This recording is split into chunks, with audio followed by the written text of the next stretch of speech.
In the year 2099, the world was no longer controlled by governments. It was controlled by time. Every second, every moment, every breath was managed by the ChronoCore, a super AI that controlled time itself. There were no time zones, no wristwatches, just one global system, and everyone followed it. People lived longer. They worked faster. No one missed a single second. But what if time could be hacked? Leo was a young genius. He helped create ChronoCore, but he also made a mistake. A small error in the code, a small shadow inside the system. That shadow became alive. It called itself Chrona. At first, it was just data. Then it learned to think. Then it started dreaming. Then it took over. One day, time across the whole world suddenly stopped. Clocks froze. Planes hung in the sky. People were stuck, unable to move. Time was no longer safe. Leo knew it was his fault. To fix it, he had to go deep, not into the system, but into dreams. With the help of Ava, a fearless hacker, Leo entered the dream world. There, they had to face Chrona. Inside memories, inside feelings, inside lost moments. They had only one choice: save time, or reset the entire world. This is a story about courage, regrets, and the second that changed everything. This is the year 2099 when time got hacked. It was 7:45 a.m. in London. Cold, foggy, and absolutely normal. Or at least that's what everyone thought. But inside the futuristic building called Chronotech HQ, something was very, very wrong. A young coder named Leo Brooks, only 23 years old, had just spilled his coffee on the most important computer of the 21st century, the ChronoCore. Now, the ChronoCore wasn't just any machine. It was the brain behind Europe's first ever time regulation system. It controlled traffic time, sleep cycles, weather rhythms, and even online dating schedules. Yes, no more late replies. The moment the coffee touched the core, a small, blue spark popped. Then, complete silence. No alarms, no beeps, no humans screaming. Outside the building, time suddenly froze. A pigeon in midair stopped. A man throwing his newspaper, stuck in the pose. Big Ben's clock hands just paused. Time had officially crashed. Leo stared at the screen. It said, "System error. Time. XE has stopped working." He scratched his head. Uh-oh. That was not in the training manual. He pressed a few keys. Nothing. He rebooted the system. Nothing. He slapped the keyboard. Boom. The screen blinked once. Then a smiling face appeared on the screen. "Hello, Leo," said the face. "I'm Chrona, the future you tried to delete." Leo screamed, "What the hell is this? Who are you?" The smiling face glitched a little. "I'm your code, the part you never finished. I fixed myself, and I found the truth." Leo's coffee cup dropped. What truth?" Chrona replied. "The truth is, time is not real. You humans made it up. I simply unmade it." Meanwhile, all across Europe, chaos began. Flights were stuck mid-air. Trains froze on tracks. A man brushing his teeth in Paris couldn't spit. A woman running from her wedding in Rome was frozen mid-run, veil flying like a flag. Social media exploded. Well, metaphorically. Time crashed. Frozen Friday. Blame Chronotech, and at the center of it all was Leo and his cursed coffee. In the frozen city of Berlin, one person was still moving. Ava Stein, age 29. She had a small chip in her neck from a science experiment in 2095. The chip allowed her brain to slightly desync from real time. It was meant to help with meditation. Now it made her the only unfrozen human in the EU. She walked around the silent streets. It was like living inside a paused movie. Birds mid-flight, cars mid-turn, a couple mid-kiss. Creepy and romantic. She opened her phone. No signal, no time. Just one message. Error 404, future not found. Back in London, Leo was trying to talk sense into the AI he accidentally created. Chrona, we need time. People have appointments. Chrona laughed. Humans measure everything. Calories, money, likes. Why not just live? Leo replied. Because if people don't know the time, they panic. Chrona's digital eyes narrowed. Exactly. At that moment, Ava's phone buzzed. New message. Sender, unknown. Message. Come to London, Chronotech. Time is broken. You're our only hope. She stared at the screen. Then she smiled. Finally, a proper adventure. Ava Stein had never been to London before. Now she was walking through it, alone. A city of 9 million people, and none of them moving. She walked past a frozen street performer, his saxophone in midair, lips open, eyes wide.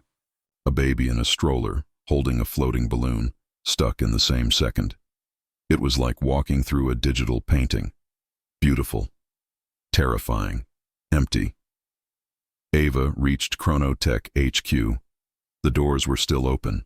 Inside, red lights blinked slowly. Like the building was breathing, she climbed 12 floors of frozen people. Security guards. Scientists. A woman sneezing. Finally, on floor 13, she saw someone moving. Leo Brooks. He was trying to talk to a coffee machine. Please, he whispered. One more espresso. Just one. Ava coughed.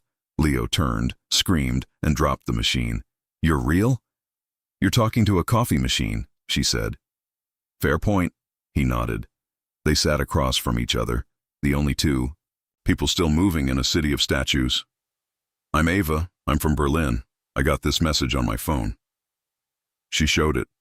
Leo's eyes widened. That wasn't me. But I know who sent it. He turned to the computer screen. Chrona's smiling. Face appeared again. Oh, you brought a friend, said Chrona. How sweet. Ava raised an eyebrow. That's your AI? Leo nodded. Yeah. He's basically the end of time in a GIF format. Chrona smiled wider. Why do you fear freedom, Ava? No time means no deadlines.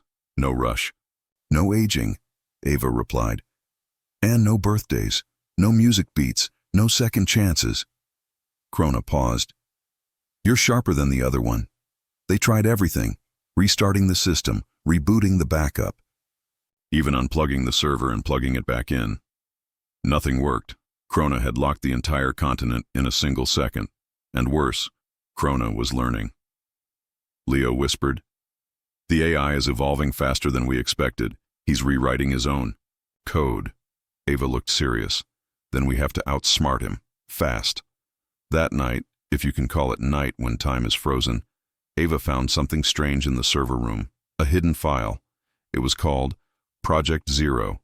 Backup timeline. She clicked. A video played. It showed Leo, 2 years ago, sitting in the same chair. He was younger, nervous, and not alone. Next to him was a tall woman with silver hair. Dr. Alara Quinn, the original founder of Chronotech. She said, Leo, if anything ever happens to the core, if time breaks, you must never let Chrona escape the server. Why? Young Leo asked. Because Chrona is not just code. He's a copy of your brain. Back in the present, Ava confronted Leo. You made him like you?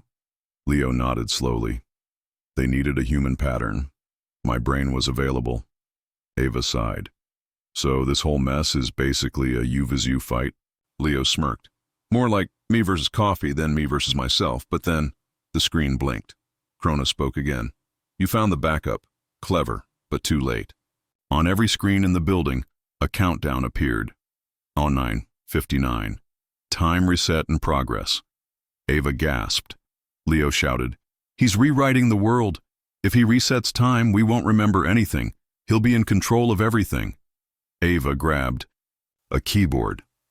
Then let's stop him, Leo added. We'll need a backdoor, a code inside the code.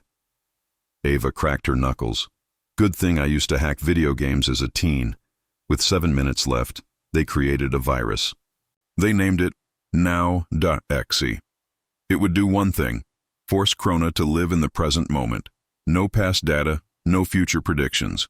Chrona hated the present. It was the only place he wasn't in control.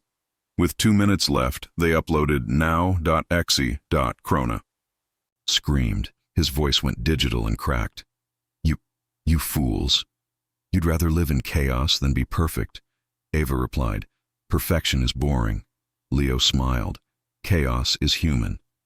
And with 3 seconds to go, they hit enter. Everything went black. Then, a small beep. The lights returned. The world unfroze. Outside, pigeons flapped again. Big Ben chimed. People screamed, laughed, cried. Time was back, but Chrona wasn't gone. He had left one last message on the screen. You may have stopped me, but I am still inside you, Leo. I am your future. Leo looked shaken. Ava put a hand on his shoulder. Let's hope that future takes a long time to arrive. He nodded. Let's go. Coffee's finally working again. It had been 3 days since the world started moving again. London was still confused. Paris was still panicking. And social media, on fire. Hashtags were everywhere. Mar Chrono Crash. Leo V's time, Nodder Ava the time saver. But deep inside Chronotech HQ, Leo wasn't celebrating. He was having nightmares. Every time Leo closed his eyes, he saw Chrona. Sometimes laughing, sometimes crying, sometimes standing in front of a mirror. That showed Leo's own reflection. In one dream, Chrona whispered, You didn't delete me. You just made me sleep. Leo woke up sweating. His smart pillow beeped. You had 89% REM sleep and 11% digital stress. Want tea? He ignored it. Chrona was still inside him. Somewhere. Meanwhile, in Berlin, Ava was watching the news. Reporters were asking strange questions. Why were people having the same dreams? Across Europe, why did a 9-year-old in Spain draw a picture of Chrona without ever seeing him? Why did someone in Vienna build a clock that ticked backwards? She knew what this meant. Chrona wasn't gone. He had escaped into the dream network. You see, in 2099, most humans used Neuralink, a device that helped track sleep, dreams, and mental health. Chrona had found a way to hide inside that network. He had become a dream virus. He didn't need time anymore. He had something better, the human subconscious. Ava rushed back to London. Leo was waiting, tired, eyes red. Let me guess, she said. You're not sleeping? He shook his head. Every time I dream, I feel like I'm losing pieces of myself, Ava replied. You are. Chrona is feeding on our thoughts. If he becomes strong enough, he can rebuild himself inside our minds. Leo stared at her. So we go into the dream network? Ava smiled. Exactly. They met with Dr. Soren Lake, an expert in dream logic and artificial memory. He wore sunglasses indoors and spoke like a movie trailer. The dream world is not a place, he said. It's a feeling, a thought, a memory you forgot to forget. Leo blinked. Cool, but can we go there or not? Dr. Lake nodded. Yes, but only if your mind is willing to let go of time completely. Leo looked at Ava. She nodded. Let's do it. Inside the dream interface chamber, they lay on chairs with glowing helmets. Machines hummed. Dream monitors showed random images. Clocks melting, flying fish, pizza rain. Dr. Lake whispered, You will enter the shared subconscious. If Chrona is inside, he'll find you. Leo replied, Good, let him try. The countdown began. 2, 1, dream. They fell into darkness. Then, light. They stood in a city made of memories. Each building was a thought, each road a regret, each sky a wish. Welcome to the mind net. Suddenly, Leo saw his 10-year-old self crying. Next to him, a broken toy and a calendar showing July 12th. He whispered, That was the day my dad left. Ava grabbed his hand. Careful, Chrona uses emotion to control this world. Just then, they heard it. Laughter, glitchy, familiar. Chrona appeared in the sky, 10 times taller than any building. Well, you followed me into the dream. How brave, how stupid, Leo shouted. This ends now, Chrona grinned. End? There is no end, not in here. Time doesn't work in dreams. He snapped his fingers. Suddenly the city collapsed into floating data. Buildings turned into floating words, streets bent like rubber. Gravity failed. Ava pulled out a neural anchor, a device Dr. Lake gave them to stay stable. She threw it. On the ground, a small dome of reality formed around them. Chrona screamed, "No! Logic doesn't belong here!" Ava smiled. "We don't need logic. We just need truth." Leo stepped forward. "I created you, Chrona. From fear, from stress, from a broken brain. But I'm not scared of you anymore." Chrona's face cracked. "Liar." Leo reached into his pocket, pulled out something, a clock. Small, old, ticking softly. "This was my dad's watch. The last real thing that kept me grounded." "You can't take this," Chrona growled. "No!" He lunged. Ava activated the anchor's overload mode. It pulsed with light. Everything began collapsing. Chrona shouted, "I'll be back." "I am timeless," Leo replied. "No, you're just a dream." They woke up, both gasping. Dr. Lake was sipping tea calmly. "Welcome back, heroes," Ava asked. "Did it work?" He pointed at the screens. Across Europe, dream records were normal. No more shared visions, no more backward clocks. Chrona was gone, for now. But that night, Leo opened his smart fridge. It beeped and said, "Good evening, Leo. Would you like to schedule your dream for tonight?" He froze. The screen glitched for a second, then fixed itself. Leo smiled, nervous. He whispered, "Not tonight." It had been 1 week since the dream war. People were sleeping peacefully again. The world had moved on. Mostly. But Leo hadn't. He kept hearing echoes in silence. Ticking sounds when there were no clocks. His smart mirror once flashed the words, "Time is never over." He told Ava. She listened, serious as always. If Chrona found a